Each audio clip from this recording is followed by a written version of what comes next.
Assalomu alaykum hurmatli YouTube kuzatuvchilari.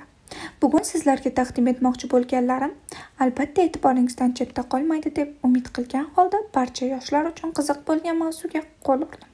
Sizga ma'lumki, butun dunyoda barcha insonlarning 7 ta qiyofadoshi bor. Va men bugun eng mashhur o'xshash chehralarini sizning e'tiboringizga taqdim etmoqchiman. Demak, boshladim. Bizning birinchi qahramonimiz barchangizga tanish bo'lgan Amerikaning mashhur aktyorlaridan biri Tom Hardi. U 1977-yilda tug'ilgan bo'lib, biz uni Venom filmi orqali yaxshi taniymiz. Uning qiyofadoshi deb tan olgan ikkinchi qahramonim bu Turkiyaning mashhur aktyorlaridan biri va mening eng sevimli aktyorim Uras Kayginanoğlu. U 1987-yilda Istanbulda tug'ilgan.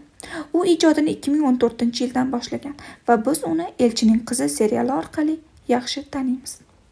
Mana ikki qahramonimiz. Ular qanchalik o'xshash? Fikringizni kommentariyada kutib qolamiz. Navbatdagi qiyofadoshlarimiz ham sizga begona emas.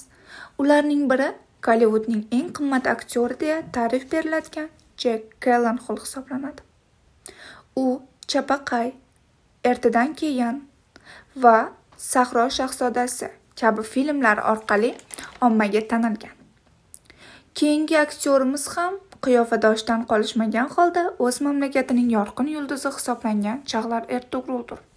U 1987-yilda Turkiyada tug'ilgan.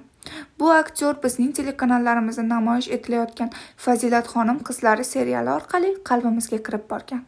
Bundan tashqari Chag'larni Men bilan qol degan filmi ko'pchilik turk filmlari ishqibozlariga yaxshi tanish.